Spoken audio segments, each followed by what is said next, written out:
Le 20 mai 1999, dans la petite ville de Snowtown, c'est dans le sud de l'Australie, la police enquête sur une série de disparitions inquiétantes. Elle pénètre dans les locaux d'une banque désaffectée et au fond du bâtiment, elle va tomber sur 6 barils noirs. Au début, ils se disent qu'il s'agit certainement d'une cache pour de la drogue ou des armes. Mais voilà qu'ils trouvent également une boîte de gants ainsi que de l'acide. Et clairement, l'odeur est pas celle de la drogue ou des armes. C'est cette histoire que je vais vous raconter aujourd'hui et c'est celle des pires meurtres en série d'Australie. Bon, la dernière fois, je vous avais demandé si vous aimiez bien quand je démarrais comme ça avec un espèce de teaser. Vous avez été quand même clairement majoritaire à me dire que vous aviez trouvé ça très bien. Il y a quand même 2-3 personnes forcément qui m'ont dit que ça spoilait. Écoutez, c'est pas compliqué, je vais faire tout le temps comme ça. Et ceux qui veulent pas être spoilés, ils sautent l'intro. Je mettrai un chapitre. Comme ça, au moins, il y en a pour tout le monde. Je me présente rapidement pour ceux qui découvrent ma chaîne. Donc moi c'est Nelly, je publie une vidéo par semaine. À la base sur cette chaîne je fais du make-up. Là il est fort probable que je me consacre au true crime pendant un petit moment. J'ai pas encore complètement pris ma décision. En tout cas si vous êtes ici pour le true crime, soyez rassurés, je vais pas arrêter. C'est clairement l'orientation que j'ai envie de donner à ma chaîne. Donc si ça vous plaît, n'hésitez pas à vous abonner. Et si vous vous abonnez, profitez-en pour me préciser que vous le faites pour le true crime. Vous me le mettez en commentaire. Pour cette vidéo, j'ai vraiment galéré pour trouver le sujet. C'est vraiment super compliqué entre les sujets qui ont déjà été trop traités ou ceux qui paraissent pas forcément assez intéressants. Il peut m'arriver à mettre 15 jours à démarrer le travail sur une vidéo uniquement parce que je suis bloquée sur le sujet. Donc c'est là que je fais appel à vous. S'il y a des thèmes qui vous intéressent, allez-y, les commentaires sont là pour ça. Si quelque chose correspond bien à ce que j'ai envie de faire et tout, je trouve que c'est une bonne idée, je le ferai. Ce sera avec grand plaisir. Et vous allez grave m'aider. Et j'ai aussi réalisé qu'il faudrait qu'à chaque vidéo True Crime, je fasse un disclaimer. Pour la bonne et simple raison, j'ai réalisé qu'il y avait des gens qui découvraient en fait ce style de vidéo sur ma chaîne parce qu'ils me suivaient avant pour le make-up, ils ont continué à regarder mes vidéos même depuis que je fais du true crime aussi et ils découvrent ça et c'est pas fait pour plaire à tout le monde. Moi j'ai pas du tout envie de choquer les gens, je suis vraiment pas là pour ça. Donc de toute façon, partez du principe que ce sont des vidéos true crime. Donc si vous vous intéressez pas du tout à tout ce qui est faits divers, disparitions, meurtres, ce genre de choses, ça ne vous plaira pas. Si ça vous intéresse mais que vous êtes extrêmement sensible, je vous dirai en début de vidéo à chaque fois le degré de traumatisme émotionnel de la vidéo. Si je vous dis 5 sur 10, c'est qu'il y a mention de meurtre mais qu'il n'y a pas de description, de détails un peu gore. Au-dessus de 5, c'est que voilà, c'est qu'il faut avoir le cœur un petit peu accroché, qu'il y aura peut-être des mentions de choses un peu cracra. Et 10 sur 10, ce sera quand ça implique des enfants. Donc pour cette vidéo-là, ce sera quand même un gros 8 sur 10. Il n'y a pas de mention d'enfants, par contre il y a mention de tout le reste, des trucs un peu cracra qu'on peut imaginer. Donc si vous êtes un petit peu sensible, on se voit pour la prochaine vidéo make-up ou pour la prochaine vidéo true crime, si elle est un peu plus soft. Et pour les autres, vous me suivez, je vous emmène. Je vous lance le générique et on attaque.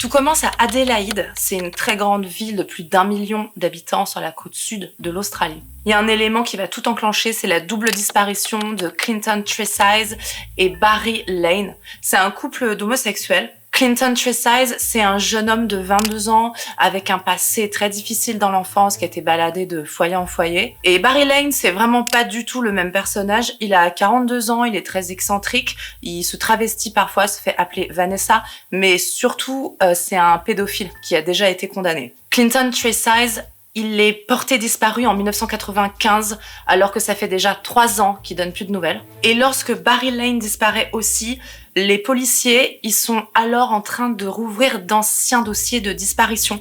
De temps en temps, ils faisaient ça. J'ai lu qu'en fait, régulièrement, quand ils avaient un peu plus de temps libre, entre guillemets, ils se penchaient sur des cold cases, en fait. Et là, c'était un de ces moments-là. Ils ont donc fait un lien entre la disparition récente de Barry Lane, le pédophile de 42 ans, et celle de son compagnon de l'époque, Clinton Tresize, disparu 3 ans auparavant. Ils habitaient dans les quartiers nord d'Adélaïde, qui sont les quartiers les plus pauvres, où il y a le plus de chômage et de criminalité. Et tous les deux, ils ne travaillaient pas, ils vivaient d'une pension d'invalidité. Et les policiers remarquent tout de suite que cette pension est toujours retirée en fait sur des distributeurs automatiques. Et ça, c'est clairement louche quand les gens sont portés disparus, que les pensions soient encore retirées. Les policiers identifient que la plupart des retraits, ils sont faits du ATM, donc distributeur automatique, d'une station-service du quartier de Salisbury North. Ils mettent donc sous surveillance cette station-service, mettent des caméras, et ils finissent par voir un homme en train de retirer l'argent, qui n'est ni Clinton Tresize ni Barry Lane. Il s'agit d'un individu répondant au nom de Robert Joe Wagner, et c'est un ami de Barry Lane. Il est alors mis sous surveillance policière et ça mène les policiers à une adresse du quartier de Salisbury North.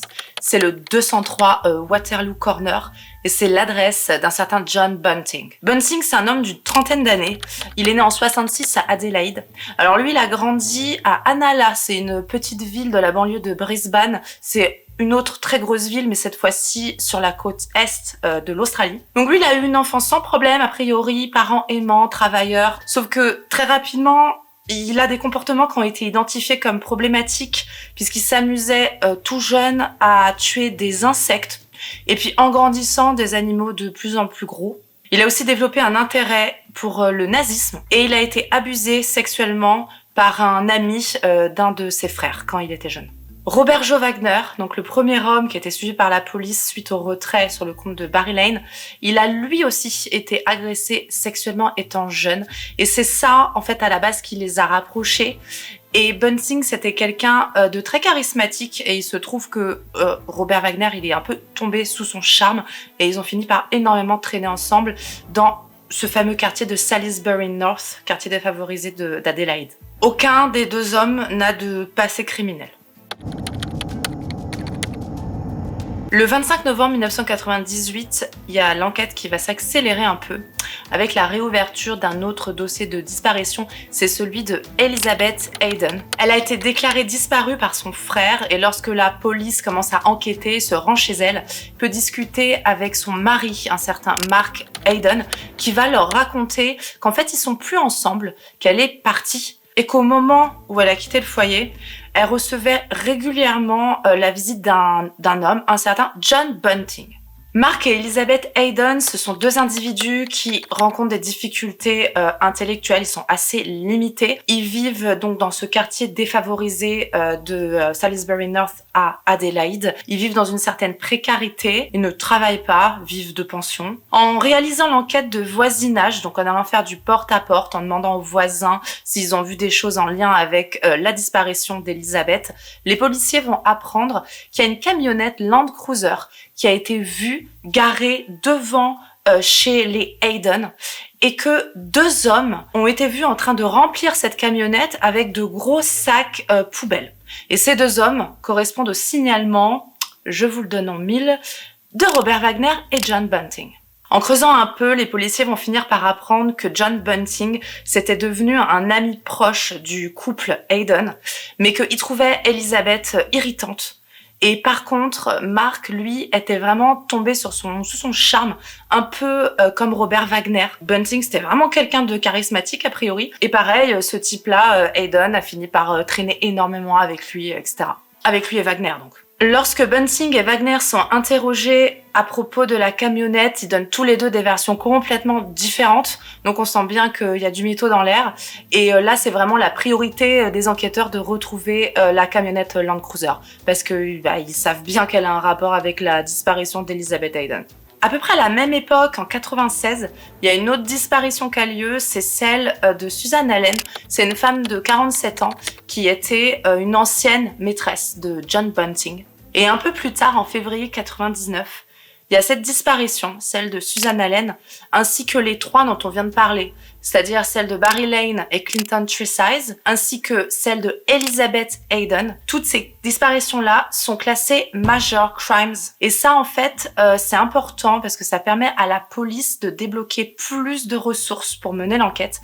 Et ça les autorise également à faire des filatures et des écoutes téléphoniques. Et ils vont donc commencer à écouter les conversations téléphoniques de Bunting et Wagner, puisqu'ils sont clairement identifiés comme en lien avec toutes ces disparitions. Et à chaque fois, il y a de l'argent de pension d'invalidité qui est subtilisé. Et c'est à ce moment-là qu'il y a de nouveau une disparition qui vient à la connaissance de la police d'Adélaïde, et c'est celle de Ray Davies. Donc lui, c'est un ancien ami de Mark Hayden, le mari de Elizabeth Hayden qui a disparu. Et ce Ray Davies, il s'est volatilisé, il donne plus de nouvelles depuis 1995. On en revient aux écoutes téléphoniques de Wagner et Bunting. Et celles-ci, elles vont nous faire un peu changer de cadre. On va quitter la grosse mégalopole d'1 million d'habitants d'Adélaïde. Et ça va nous emmener à 150 km au nord, dans une petite ville très rurale, essentiellement habitée par des fermiers et des retraités, qui s'appelle Snowtown. Et qui a donc donné son nom à l'affaire, à tort ou à raison. Je ne sais pas. C'est un endroit vraiment très très calme et c'est d'ailleurs la première fois que les policiers de la grosse ville ont besoin d'y mener une enquête. C'est à Snowtown qu'ils vont remettre la main sur quelque chose qu'ils recherchent depuis un petit moment. C'est le véhicule Land Cruiser. Il y a une patrouille de la petite ville de Snowtown qui a signalé ce véhicule parce qu'en faisant un petit contrôle routinier des plaques d'immatriculation, ils ont vu que ce véhicule apparaissait comme recherché, volé. Les enquêteurs vont donc frapper à la porte de la maison devant laquelle le véhicule est garé. Et le propriétaire de cette maison va leur expliquer que la personne qui conduisait ce véhicule l'a laissé en plan ici, en ayant récupéré à l'intérieur du camion des barils noirs. Vous savez, le genre de gros barils en plastique, un peu comme ceux qu'on a vus dans l'affaire de Jeffrey Dahmer. C'est ces barils qui sont résistants même à l'acide. Le témoin va également indiquer aux policiers que la personne qui conduisait le Land Cruiser est en fait locataire des locaux d'une ancienne banque désaffectée à l'autre bout de la petite ville de Snowtown. Le lendemain, le 17 mai 1999, la police se met en route pour aller inspecter les locaux qui se situent au 25 Railway Terrace de Snowtown. Ils avancent hyper prudemment dans l'obscurité et ils finissent par atteindre le fond des locaux. C'est séparé par des bâches noires et lorsqu'ils écartent les bâches, ils tombent sur une pièce qui contient pas grand-chose, à part 6 énormes barils en plastique. Ils trouvent aussi juste à côté une boîte contenant des gants ainsi que des bidons d'acide. Ils pensent au départ avoir affaire à une planque pour des armes ou de la drogue, mais l'odeur sur les lieux leur suggère autre chose. Ils vont ouvrir les barils et ils vont tomber sur des dizaines de membres humains, de restes humains. Ils savent pas du tout combien il y en a, ni qui c'est. La priorité, ça va être de déterminer combien il y a ici de corps et surtout de les identifier. Et moi, il y a quelque chose que j'ai lu qui m'a un petit peu interpellée, donc je vais vous en parler. J'aurais pas pensé moi-même, donc je me suis dit « Ah !» En fait, les corps sont assez bien conservés. Il y a eu une tentative de les dissoudre dans de l'acide, grâce à ces grands barils hermétiques qui ne peuvent pas se dissoudre avec l'acide, qui lui dissout tout le reste. Mais en fait, le corps humain contient énormément d'eau, je sais plus si c'est 80%, un truc comme ça. Les scientifiques, vous me reprendrez, ce n'est pas mon cas, je suis pas très scientifique. A priori, pour que ça fonctionne bien, de dissoudre un corps avec de l'acide, il faut d'abord s'arranger pour le faire sécher, enfin pour virer de l'eau. Parce qu'en fait, l'eau a tendance à annuler les effets de l'acide, donc ça a pas très bien marché. Et comme en plus, ils ont refermé les barils hermétiquement, ils étaient vraiment scellés, ça a complètement isolé les corps de l'air, de l'oxygène, et c'est justement l'air qui favorise le pourrissement des corps. Donc ces deux choses-là font que c'était quand même relativement bien conservé, ces restes-là, ces restes humains-là. Et ça a facilité l'identification des corps, mais pas seulement. Les légistes ont également été capables d'apprendre énormément de choses en les étudiant, vu qu'ils n'étaient pas trop détériorés. Ils pouvaient déterminer avec pas mal de précision les sévices en fait qui ont été infligés à ces corps-là. Certains, ils avaient des traces de cordes autour du cou, ou même encore les cordes. Donc ça indique des étranglements ou des pendaisons pour simuler des suicides, c'est possible aussi. Il y avait également des gags, donc des objets ou des tissus enfoncés dans la bouche, des menottes, des brûlures, etc. Le 21 mai, la police d'Adélaïde arrête Bunting, Wagner et Hayden pour le meurtre de la femme de ce dernier, donc de Elizabeth Hayden, puisque c'était l'enquête qui, à la base, leur avait permis de mettre ces gens-là sur écoute. Et les 3 hommes s'enferment totalement dans le mutisme, dans le silence, ils disent rien. À cette époque-là, la police reçoit un appel anonyme. C'est toujours un peu frustrant les appels anonymes parce qu'on peut pas vraiment comprendre le vrai développement de l'enquête. Appel anonyme et voilà, on sait rien de plus. Souvent, je tendance à me dire qu'en fait, c'est des indices plutôt quand on lit ce genre de choses. Bref, la police apprend que il faut qu'ils se rendent dans le logement de Mark et Elizabeth Hayden et que là-bas, ils devraient trouver quelque chose. Et en effet, ils utilisent des lasers en fait qui permettent de voir à travers la terre, de voir en fait s'il y a des choses plus ou moins denses, si des choses sont enterrées. Et ils vont tomber sur 2 corps. Et c'est ceux de Ray Davies, qui était donc un ancien copain de Hayden, le mari d'Elizabeth, qui vivait donc sur ces lieux-là. Et ils retrouvent également le corps de Susan Allen, qui est une ancienne petite amie de Bunting. Et il faut savoir que à l'époque des arrestations, Bunting vivait sur ces lieux-là chez Elizabeth et Mark. Bon, on va résumer un peu. Là, on a 2 corps retrouvés et identifiés. Donc, Susan Allen et Ray Davies qui ont été retrouvés chez Hayden. On a 3 disparus, mais pas encore retrouvés. La femme de Hayden, Elizabeth, ainsi que le couple d'homosexuels dont je vous parlais au tout début de la vidéo, Clinton Tresize et Barry Lane. Et à ce moment-là, les légistes font une découverte un peu choquante et ils en font part à la police. Dans les barils, il y a 8 corps. C'est quand même beaucoup. Donc, il y a peut-être les 3 personnes manquantes, Tresize, Clinton et Hayden. Mais même si c'est le cas, il en reste encore 5 à identifier. Ça fait beaucoup. Et les choses vont grandement s'éclaircir grâce à une arrestation providentielle. C'est celle d'un certain James Spiridon Vlasakis, on l'appellera James Vlasakis ou Jamie Vlasakis. C'est un jeune homme très proche des 3 individus arrêtés, donc de Bunting, Wagner et Hayden.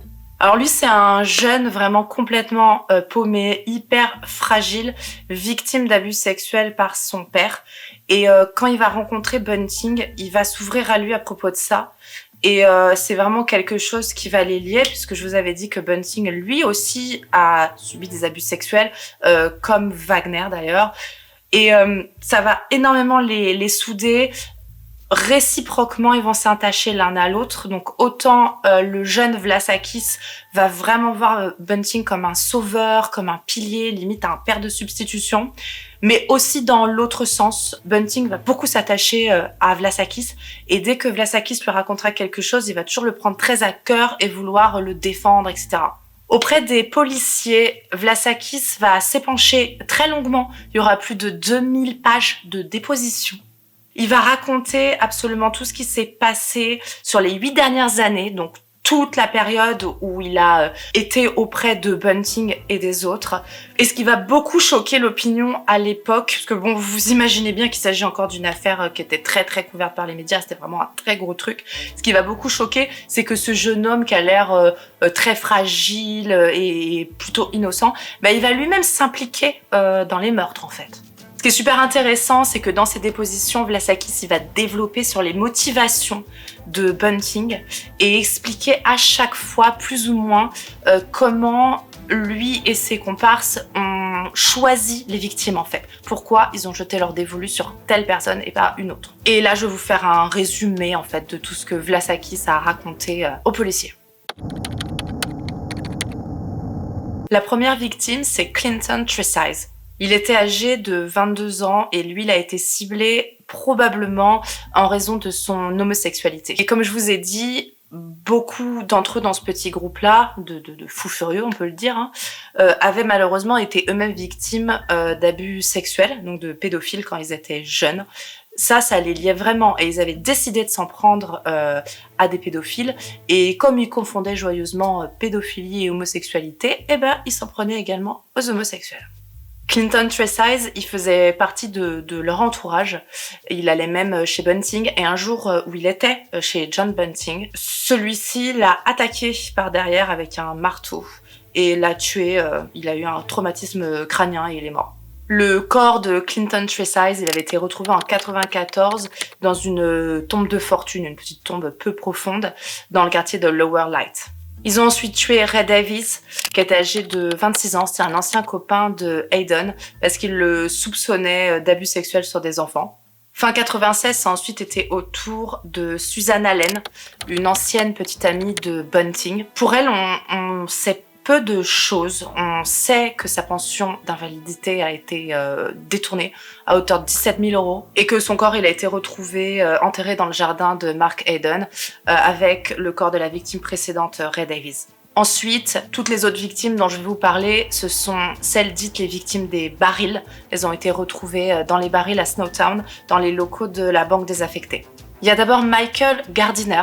C'est un jeune âgé de 19 ans. C'était un ami de Wagner. Il le soupçonnait d'être homosexuel et trouvait ça très offensant.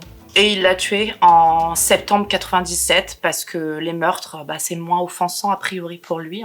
Ensuite, au milieu des années 90, John Bunting, il devient proche d'un pédophile déjà condamné. C'est Barry Lane, dont on a déjà parlé, qui était le compagnon de Clinton Tresize. Bunting, il va l'intégrer à son cercle proche dans un seul but, c'est celui, en fait, de, grâce à lui, remonter à la piste d'autres pédophiles. Puisque dans son esprit vif, Bunting imagine certainement que les pédophiles traînent contre eux, mais bon. Je ne sais pas si ça a été très concluant, mais bref, c'était le but premier, trouver d'autres pédophiles à tuer. Une fois qu'il a obtenu ce qu'il voulait de Lane, il l'a tué en 97. Toujours en 97, toujours en novembre, donc le rythme est intense quand même, Bunting tue un jeune homme de 18 ans qui s'appelle Thomas Trevelyan. A priori, c'était un jeune qui souffrait d'addiction, etc. et qui était très perturbé psychiatriquement. C'était un complice des meurtres et Bunting l'a tué parce qu'il estimait qu'il était trop instable et qu'on pouvait pas lui faire confiance. Un petit peu le même profil pour la victime suivante, c'est Gavin Porter. C'est un jeune de 21 ans qui était héroïnomane. Et Bunting l'a tué le 8 avril 98 parce qu'en fait, il estimait que comme les pédophiles, les héroïnomanes, les drogués étaient des déchets de la société. Il fallait en débarrasser la société. La victime suivante, c'est encore un tout jeune homme de 18 ans qui s'appelle Fred Brooks. C'est le fils d'une femme avec qui Bunting sortait. Beaucoup de conquêtes quand même. Bunting le soupçonnait d'être pédophile. Donc ils l'ont attaqué chez lui, ils l'ont séquestré et ils l'ont torturé. C'est a priori le meurtre le plus barbare où ils ont vraiment déployé des trésors d'imagination pour torturer la victime. Ça implique essentiellement des brûlures, l'écrasement de certaines parties du corps, des tortures au niveau génital. Bref, il est mort en septembre 98. Toujours en 98, il y a Vlasakis qui va se confier à Bunting et qui va lui dire qu'il a été abusé sexuellement par un de ses frères qui s'appelle Troy Jude. Bunting et les trois autres, donc Wagner, Hayden et Vlasakis, vont le torturer chez lui dans sa baignoire. Et ce jeune de 21 ans va mourir en septembre 98. Le 27 octobre 98, Bunting tue Gary O'Dwyer, qui a 29 ans, tout simplement parce qu'il trouve que ça fait un petit moment qu'il a tué personne. Voilà, ça lui manquait a priori. Alors là, on est le 27 octobre 98, je me permets de regarder mes notes du coup, et il avait tué quelqu'un le 8 septembre, donc ça faisait pas tout à fait 2 mois. Donc voilà, à cette époque-là, Bunting avait du mal à passer plus de 2 mois sans tuer personne. C'est bien qu'on ait fini par l'arrêter quand même, C'est au tour de Elizabeth Hayden, la femme de Mark Hayden, un des tueurs, d'être tuée. Ce sera en novembre 1998 et parce que Bunting la trouvait irritante, ça je vous l'avais dit plus haut dans la vidéo, mais aussi parce que tout simplement elle en savait trop, donc c'était clairement un meurtre pratique. Le dernier meurtre, il a lieu le 9 mai 99 et ce qui est super triste, tout le reste aussi est triste, qu'on s'entende bien, mais vous allez comprendre, c'est qu'en fait, ce meurtre a eu lieu vraiment pas longtemps avant que toute la bande soit arrêtée. Le groupe va tuer un jeune qui s'appelle David Johnson. Ils voulaient lui retirer le code et sa carte bleue. Ils lui ont fait croire qu'ils avaient un ordinateur à vendre. C'était un jeune qui était très féru d'informatique. Et avec ce mensonge, ils l'ont attiré dans les locaux de la banque désaffectée à Snowtown. C'est d'ailleurs la seule victime sur les 11 ou 12, vous verrez, qui a été tué à Snowtown. Et ce meurtre, il est très particulier dans le sens où pour la première fois, il va impliquer, enfin première fois, on sait pas trop en fait, mais c'est ce que dit Vlasakis au policier en tout cas, il va appliquer du cannibalisme, encore une joyeuseté auquel Bunting se livrait, il en ratait pas une a priori. En effet, Bunting, il trouvait que John, il était mort trop rapidement, qu'il n'avait pas eu assez d'occasion de jouer avec. Donc, une fois mort, il a décidé de prélever un peu de sa chair, d'aller la cuisiner, et il l'a mangée en compagnie d'un ami à lui qui ne savait pas du tout, qui ne connaissait pas l'origine de cette viande. Et c'est seulement 11 jours plus tard que la police pénètre sur les lieux à Snowtown, les lieux où est mort David Johnson, donc les locaux de la banque désaffectés, et va découvrir les barils pour le lendemain arrêter Wagner, Hayden et Bunting. Donc il serait intervenu 2 semaines plus tôt, ce meurtre-là aurait été évité, mais bon, faut pas savoir, hein. Alors comme je vous ai dit, la déposition de 2000 pages là, de Vlasakis, elle va permettre quand même d'éclairer pas mal les motivations de Bunting, même si vous et moi on est malins, donc on commence à les deviner, à les comprendre. Bunting, il apparaît clairement comme la pierre angulaire de cette entreprise macabre. C'est clairement lui qui donne l'impulsion à chaque fois, qui est l'initiateur des choses. Alors lui, il se prenait pour un vigilante, vous savez, un peu comme Dexter, un mec qui débarrasse la société des gens nuisibles, des meurtriers, des pédophiles, etc. Sauf que bon, Dexter est sympathique, c'est pas franchement le cas de Bunting. Et même le fait que Dexter soit sympathique, il faut se poser des questions, hein. C'est un peu vicieux quand même de la part de la série de nous le rendre sympathique. C'est un autre sujet. En tout cas, Bunting, il se prenait vraiment pour un vigilante, un traqueur de pédophiles, et il avait l'impression d'être capable de les repérer à l'œil nu. Dans sa chambre, il avait ce que les anglophones appellent un spider web, une toile d'araignée, c'est des photos avec reliées avec des fils rouges, vous savez, avec des épingles et tout, une espèce de carte en fait de gens à abattre, des pistes pour les retrouver, etc. Il avait ça dans sa chambre. Il était à fond. Donc ancienne victime lui-même d'un pédophile, il avait décidé de consacrer sa vie à un projet, c'était de débarrasser le monde du plus de pédophiles possible. Et pour mener cette entreprise à bien, il avait un système où il s'entourait en fait de plein de, souvent des jeunes hyper paumés, eux-mêmes victimes, qui du coup allaient beaucoup plus facilement tomber sous son charme, écouter son discours de haine, on peut le dire, mais bon, on peut comprendre, la haine des pédophiles, il n'y a pas de souci. Mais bon, là, il les tuait eux-mêmes, quoi. Et ces jeunes-là le voyaient vraiment comme un sauveur, comme un pilier. Donc c'était très facile pour Bunting de les manipuler et de s'en servir comme d'homme de main. Bunting, il apparaît comme un tueur assez singulier, unique, je sais pas, mais en tout cas assez original pour un tueur en série. C'est qu'en fait, c'est un mélange entre un voleur pragmatique, donc quelqu'un qui tue pour l'argent ou pour d'autres raisons pragmatiques, comme par exemple se débarrasser d'un complice gênant, ce genre de choses. Donc entre ça et un tueur sadique qui tue pour le plaisir. Et ça, c'est les divers actes de torture, etc., qui nous laissent penser qu'il y avait également une part de plaisir, parce que clairement, on n'a pas besoin de déployer autant de trésors d'imagination pour torturer les gens, si le but c'est uniquement de s'en débarrasser pour pas qu'ils parlent, ou alors de leur soutirer des sous. Alors il me vient quand même un exemple, c'est vrai qu'en France, on a Fourniret qui, pendant toute sa carrière, a tué pour des raisons qui sont liées beaucoup plus à son psychisme, enfin voilà, des motivations qui lui sont très personnelles et tué pour le plaisir, mais qui à une reprise a quand même tué par appât du gain. Alors j'en dis pas trop pour ceux qui connaissent pas trop l'affaire, même si je pense pas qu'il y a encore beaucoup de gens, mais voilà, un autre tueur sadique qui de temps en temps pouvait tuer pour l'argent, mais Bunting c'est plutôt le contraire, j'ai l'impression qu'il tuait quand même plus souvent pour l'argent que pour autre chose. On va dire qu'il joignait l'utile à l'agréable. Donc lui, il clamait tuer des pédophiles et se prenait clairement pour un justicier, mais au final, il y a seulement une des victimes qui était un pédophile avéré, c'est Robert Lane. Il y en avait quelques autres où des soupçons pesaient, mais bon, ils n'avaient pas été condamnés pour ça, etc. Et il y en a clairement d'autres qui ont été tués pour des raisons qui n'avaient absolument rien à voir, comme l'appât du gain, on en parlait, mais aussi voilà d'anciens complices qui n'étaient plus fiables, ou bien la femme d'un des tueurs à qui on pouvait plus faire confiance. Enfin, bref, il se parait de vertu, mais dans les faits, non, il n'y avait rien de vertueux dans tout ça. D'ailleurs, on se demande comment des choses aussi horribles pourraient être vertueuses, mais il aimait Il aimait le croire, mais les faits ne le permettaient pas. Vous aurez remarqué qu'un autre aspect qui est quand même assez particulier dans cette affaire, c'est qu'ils s'attaquaient même à leur propre famille, hein, puisque la disparition et le meurtre qui a tout enclenché, enfin qui a permis de résoudre tout ça, qui a permis aux enquêteurs de tomber sur les barils, etc., bah, c'est le meurtre de la femme de Hayden. Donc le mec a même été jusqu'à tuer sa propre femme, et c'était que des gens qu'ils connaissaient, qu'ils avaient autour d'eux, des amis, des proches, enfin c'est très particulier quand même.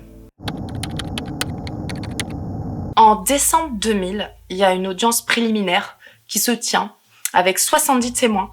Et cette audience préliminaire, en fait, ça sert à déterminer les charges qui vont peser sur chacun des accusés en vue d'un procès. En 2001, il y a Vlasakis qui plaide coupable et qui raconte de nouveau tout. Il accepte de témoigner contre les autres en échange d'une réduction de peine. Mais il y a son avocate qui expliquera que c'est également parce qu'il souffrait de culpabilité, ce qui n'est pas du tout le cas des autres, hein. On y reviendra. Et il a envie en fait de faire en quelque sorte amende honorable. Le 16 octobre 2002 se tient le procès de John Bunting et Robert Wagner. Mark Hayden, il fait face à une peine moins lourde parce qu'il est chargé pour seulement 2 meurtres, donc il est jugé séparément. Bunting et Wagner n'expriment absolument aucun remords. Ils sont persuadés d'avoir mené à bien une entreprise juste, hein, chasser et tuer des pédophiles. Et ils refusent toujours absolument de s'expliquer. Donc heureusement qu'on avait déjà mis Vlasakis pour le faire. Lors du procès est mis à jour un aspect qu'on connaissait pas jusque-là, un côté vraiment machiavélique. En fait, il déployait des trésors d'imagination pour faire croire au départ volontaire de certaines victimes. Ils faisaient des mises en scène pour faire croire qu'ils étaient partis d'eux-mêmes. Ils ont par exemple forcé Susan Allen à laisser à ses proches des messages où elle expliquait qu'elle partait à l'étranger avec son nouveau petit ami. Il y a un détail que je voulais mentionner parce que ça m'a paru assez amusant pour voir à quel point le procès était joué d'avance et pas à l'avantage des accusés. L'accusation, elle aura de quoi plaider pendant 174 jours. Hein, il y avait quand même pas mal de trucs à dire sur les atrocités auxquelles s'était livrée cette bande-là. Alors que le plaidoyer de la défense, il a duré combien de temps ? 18 minutes. Voilà. Le 8 septembre 2003, le verdict tombe. Ils sont condamnés à la prison à vie sans possibilité de caution. Donc je suppose qu'en Australie, il doit y avoir un système proche de celui des États-Unis où en l'échange d'une certaine somme d'argent versée, souvent énorme, hein, vous pouvez potentiellement sortir. Là, ce sera pas possible, hein, même s'ils gagnent au loto. Ils sont en fait reconnus coupables de meurtre avec préméditation pour 11 personnes, alors qu'il y en avait 12 en tout, parce que Susan Allen, il n'y aura pas assez de preuves malheureusement. Ils continuent à dire qu'elle est morte de manière naturelle, que eux l'ont seulement démembrée, décapitée, bref, et enterrée. Donc bon, ils seront pas condamnés pour le meurtre de Susan Allen. Très étonnamment, le jury estime qu'il n'y a que peu de chances de réhabilitation pour ces gens-là. Donc voilà, ciao, prison à vie, bon débarras. Mark Hayden, lui, il est jugé complice et il écope de 28 ans de prison. Et vous avez vu, je l'ai évoqué à un moment, ça s'appelle les meurtres de Snowtown.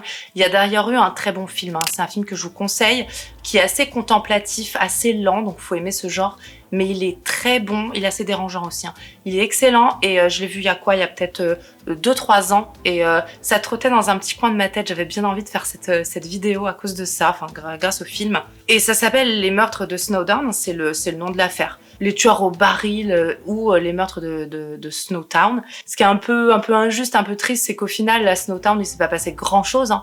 Il y a juste la camionnette où avait été certainement transporté le corps de Elizabeth Hayden qui a été retrouvé.